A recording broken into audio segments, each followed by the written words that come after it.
Hello guys! So welcome to my channel. So ang video na ito ay para sa mga estudyante natin na nag-aaral ng criminology. Ngayon, bilisan natin ang ating lecture. Ito naman ay parang review lang naman para sa kanila dahil parating na ang midterm examination. So kailangan nilang mag-review. So let's begin guys. So nandito na tayo sa Article 3 Section 2 of the Philippine Constitution, 1987 Philippine Constitution. Kasi sabi doon, 'di ba, na we discussed before na we have the rights against illegal search and seizure. Karapatan natin 'yan, guys. So ibig sabihin nito, wala kahit na sino ang pwedeng kumapkap sa atin, mag-search sa atin or i-under arrest tayo nitong mga tao na ito or sino pa man 'yan. Kaya yung may nagsasabi na parang i-invite kita sa police station, tapos pagkatapos nun meron na kayong kaso, di ba?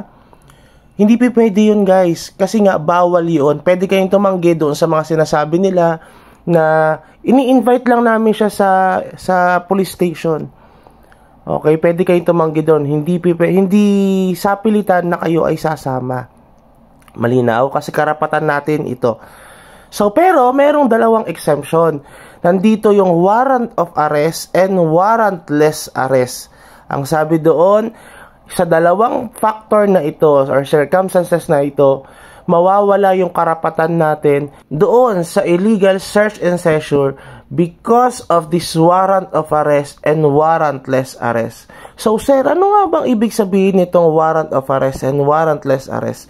Ang ibig sabihin lang nito, yung arrest na yan, the law enforcement agency will take under custody of your personality. Ibig sabihin nun, huhulihin ka nila and i-under search ka nila, kakapkapan ka nila.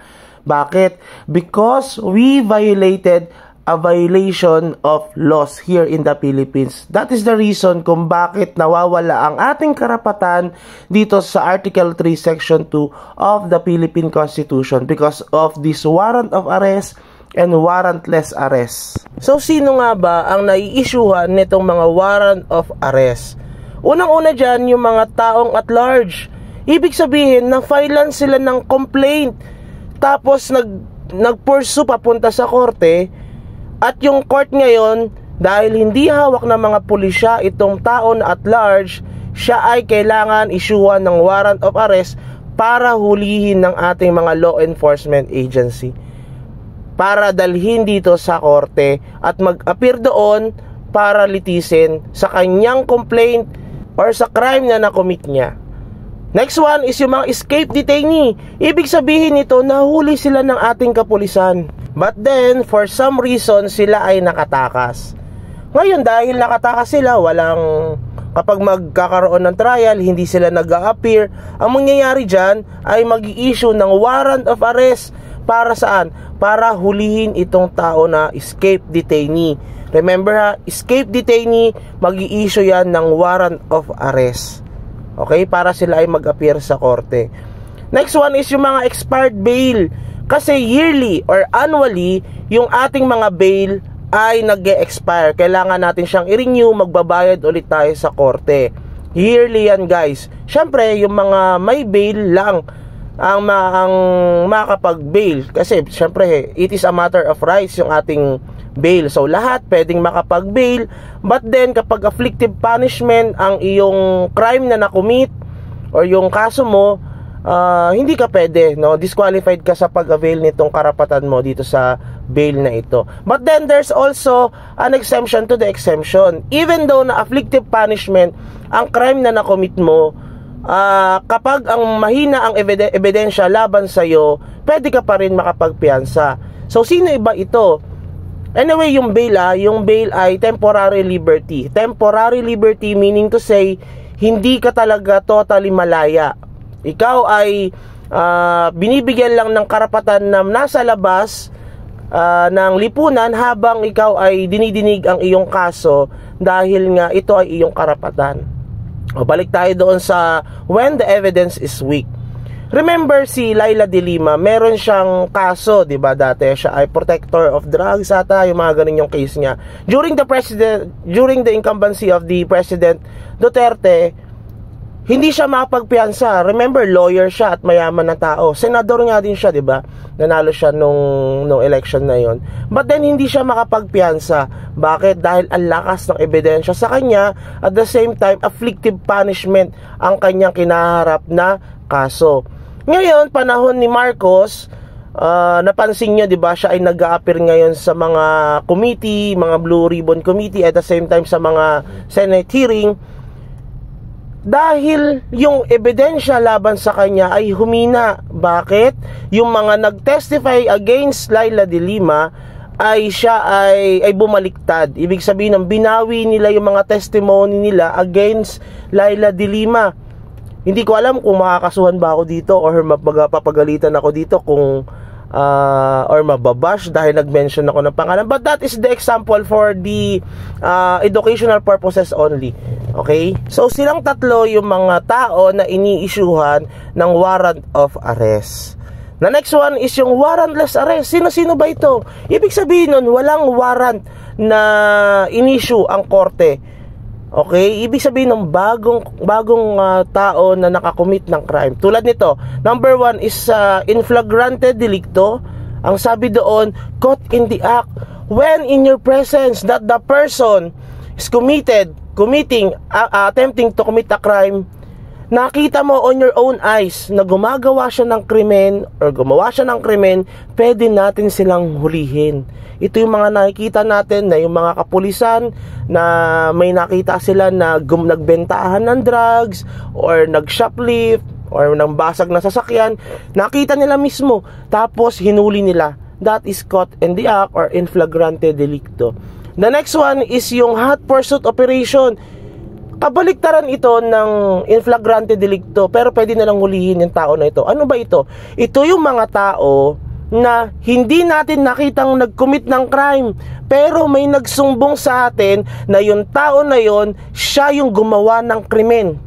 Tulad nun, example, may isang babae na ninakawan ng cellphone, hinablutan ng bag doon sa Aurora Boulevard. Tapos, hindi nakita ng pulis. Pero sumigaw yung babae, humihingi ng tulong, sabi niya, "Pulis! Pulis! Tulong po, ako po ay ninakawan." Narinig ng pulis. Nung narinig ng pulis, pinuntahan niya, nakita niya ngayon na may tumatakbong lalaki at tinuro ng babaeng biktima na yung taong tumatakbo na yon, siya ang nag-commit ng crime. Siya yung nagnakaw. Pwedeng hulihin ng pulis yun. That is hot pursuit operation. Ano pa? Other example, yung inyong police station, mayroong na-receive na tawag na sabi doon, yung bangko ay narab or ninakawan, pinasok yung isang bangko ng ganitong plate number, ganitong body color ng sasakyan. After that, inalarma lahat ng mga kapulisan doon sa area of jurisdiction nila. Then yung isang police mobile, nakita ngayon yung identification same ng body color and plate number ng sasakyan. Hinabol nila ngayon yung sasakyan. Pwede nilang ulihin yun. Bakit? Because it is hot pursuit operation. Hindi nila nakita, pero merong nagsabi sa kanila na yung tao na yon, yung sasakyan na yon ay may nakomit na crime, then pwede nilang hulihin yun by virtue of warrantless arrest. Malinaw? Next one is yung escape prisoners. Dito naman, ito yung mga tao na nakatakas ng kulungan. This is different from escape detainee and escape prisoners. Sa escape detainee, escape prisoners, sila yung mga may conviction na. Ibig sabihin, nahatulan na ng korte at sila ay nagsiserve na ng sentence sa penitentiary. After that, from other reason, kung anumang mga reason yan, sila ay nakatakas or tumakas dito sa preso, sa kanilang detention cell. Nung sila ay nakatakas, hindi na kailangan ng warrant of arrest para sila ay hulihin. Sila ay hulihin dahil meron silang violation agad na nakumit. Ano yung violation na nakumit nila? Yung mga escape prisoners, ang na-violate nilang batas, kaya sila ay papasok sa warrantless arrest, ay evasion of sentence. ng ating RPC. Evasion of sentence. Kaya hindi na kailangan ng warrant of arrest para sila ay hulihin. Unlike dito sa escape detainee, kailangan pa ng warrant of arrest kapag sila ay nakatakas dahil nga sila ay walang crime na nakumit na panibago, kaya hindi sila papasok sa warrantless arrest dahil hindi pa sila nahahatulan ng korte at wala pang final judgment sa kanila dahil escape detainee lang sila. Ibig sabihin nito, naghihintay pa sila ng final promulgation ng korte laban sa kanila. Kaya wala pa sila, kaya hindi sila papasok dito sa warrantless arrest dito sa mga escape detainee dahil nga walang violation na nakalagay sa ating saligang batas na kapag ikaw ay tumakas at ikaw ay isang detainee pa lang, wala pang final judgment ng korte sa'yo, meron kang violation na nakukumit. Ibig sabihin nun, hindi ka pasok sa warrantless arrest. Uulitin ko ha, yung escape prisoners, kahit walang warrant of arrest, kailangan kang hulihin kahit na walang warrant of arrest dahil meron kang violation na nakumit sa ating saligang batas, which is yung ating escape evasion of sentence. Unlike sa escape detainee, wala kang violation na nakumit. Ang nakomit mo lang yung previous crime na nakomit mo na meron kang pending case doon sa korte, kaya ka i-issuehan ng warrant of arrest. Kapag walang warrant of arrest, escape detainee ka, hindi ka pwedeng hulihin agad-agad. Kailangan may warrant of arrest dahil nga ikaw ay escape detainee. Okay? Next one, dito naman tayo sa during the inquest proceedings. During the inquest proceedings, ikaw ay nakatakas. Ibig sabihin nito, nangyayari yan, di ba? Nakikita natin, may balita tayo na ang isang tao ay nakatakas habang ini-inquest sa prosecution. Kasi may mga procedure yan, guys, na kailangan dalhin natin yung mga taong nahuli natin by virtue of warrantless arrest sa prosecution. And we need to observe the reglementary period, yung 12, 18, and 36 hours. Yung oras na yon, kailangan natin silang ma-filean ng complaint dito sa prosecution para ma-determine ang probable cause. I-discuss natin sa susunod yung probable cause na yan. Para saan? Para ma-observe natin yung reglementary period. Dahil kapag tayo mga law enforcement agency, nahuli natin ng isang tao by virtue of warrantless arrest at hindi natin sila na-filean ng complaint sa prosecution, hindi natin na-observe yung reglementary period, makakasuhan tayo ng Article 125 of the RPC. Ano yun? Failure to deliver the person arrested to the proper judicial authorities. Ibig sabihin nun, hindi natin nadala sa reglementary period sa tamang oras yung mga tao na nahuli natin by virtue of warrantless arrest doon sa prosecution. Inquest proceedings ang tawag doon. Okay? Ibig sabihin nun, kailangan natin siyang i-observe. Ngayon, habang inaasikaso natin yung mga papeles sa inquest proceedings, nakatakas yung tao. Ang tanong, sir, pwede ba natin silang hulihin? Or hindi na natin sila pwedeng hulihin? This is the answer. Pwede pa rin natin silang hulihin yung mga taong nakatakas during the inquest proceedings kapag pasok pa sila sa reglementary period. Pwede pa natin silang hulihin. Yung 12, 18, and 36 hours. Pwede natin silang hulihin, ha? Ulitin ko. Pero hindi na natin sila pwedeng hulihin kapag lumampas sa reglementary period yung tao. Hindi natin na-file yung complaint laban sa kanila sa prosecution, tapos hindi natin sila hawak, nakatakas sila ngayon, hindi natin sila finailan ng complaint, hindi na natin sila pwedeng hulihin. Ngayon, kailan natin sila pwedeng hulihin, sir? Pwede natin silang hulihin kapag kahit lumampas sa reglementary period, kapag yung tao na yon bago lumampas sa reglementary period at hindi pa rin natin sila nakukuha ulit, nahuli ulit dahil nga sila ay nakatakas, kailangan nating i-file yung complaint within the reglementary period sa prosecution in the absence of the arrested person. Dahil nga sila ay nakakommit ng crime, kailangan mo silang filean ng complaint para mag-transfer yung mga complaint laban sa kanila sa prosecution at iaakyat ngayon yung na prosecution sa court. Yung complaint mo magiging case na siya, magiging kaso na siya. Yung court ngayon maglalabas ng warrant of arrest para sila ay pwedeng hulihin na. Malinaw? Remember this, kapag lumampas sa reglementary period para pwede natin silang hulihin, kailangan mong isampa yung complaint laban sa kanila para mag-issue ng warrant of arrest. Bakit? Natapos ang reglementary period. Kapag lumampas sa reglementary period, hindi natin na-file yung complaint laban sa kanila, hindi natin sila pwedeng hulihin. Tandaan nyo yung reglementary period na yan, ino-observe yan. Ngayon, bakit kaya ganon, sir? Dahil dalawa nga lang ang circumstances or option na pwede tayong i-under custody ng police. Una, sa warrant of arrest and warrantless arrest. Ngayon, hindi natin na-file yung complaint laban sa kanila after ng reglementary period. Hindi natin na-file yung complaint, okay? So, papasok pa kaya siya sa warrantless arrest?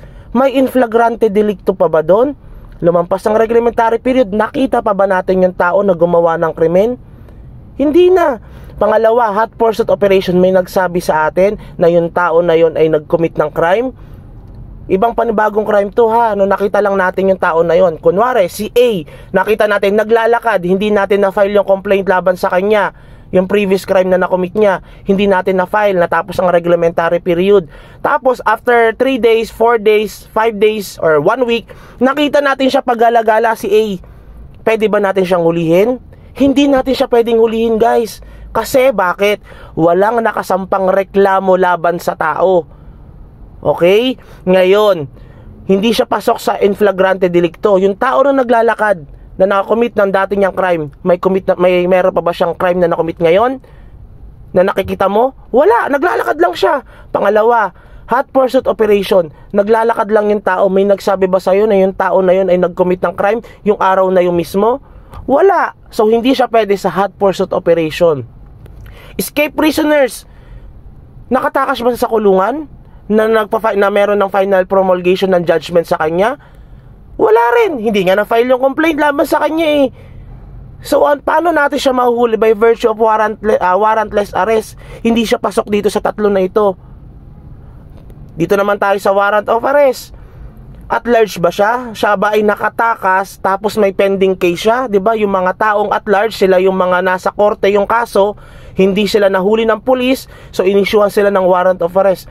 Pwede ba siyang huli sa warrant of arrest? Hindi. Bakit? Kasi hindi mo final yung complaint laban sa kanya. Escape detainee ba siya? Wala nga siyang pending case eh. Kaya hindi siya nakatakas nung meron na siyang pending case. Nakatakas siya during the inquest proceedings.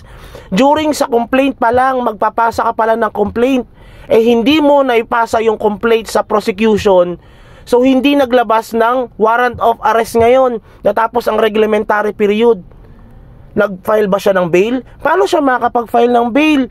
Eh hindi nga siya na-filean ng complaint. So, hindi siya pasok sa warrant of arrest at sa warrantless arrest. Bakit? Kasi wala siyang, hindi nyo na-file yung complaint laban sa kanya bago mag-expire yung reglementary period na 12, 16, and 36 hours. Para mahuli natin yung tao na yon na pagala-gala dyan kahit lumampas yung reglementary period, ang gagawin natin, during the inquest proceeding, absent yung tao, wala yung tao na nahuli natin dahil nakatakas nga. Bago mag-expire yung reglementary period, siya ay filean natin ng complaint sa prosecution. Yung prosecution ngayon magdidetermine ng probable cause based of the evidence presented by the law enforcement agency. Pag nag-base sila doon, iaakyat ng prosecution, yung complaint mo magiging kaso na siya, nasa korte na, nasa court na ngayon. Yung judge ngayon mag-i-issue ngayon ng warrant of arrest against doon sa nakatakas na tao during the inquest proceedings. So papasok na siya dito sa at large at escape detainee. So meron na siyang warrant of arrest ngayon. Malinaw? Ibig sabihin lang, yung dalawang bagay na ito, warrant of arrest and warrantless arrest, doon lang tayo pwedeng i-under custody ng pulis. Other than that, hindi na tayo pwedeng hulihin ng pulis, i-under custody ng pulis, because it is violation of our rights of Article 3, Section 2 of the 1987 Philippine Constitution. Malinaw? So next meeting or the part 2, i-discuss natin yung susunod na mga kabanata. 20 minutes na kasi itong video na ito, mahirap na siyang i-upload at sobrang haba na ito. At para hindi rin kayo mabugnot, no, or mabagnot kahit ano kapag pinapanood nito. So yun lang, have a good day. See you sa part 2. Bye-bye.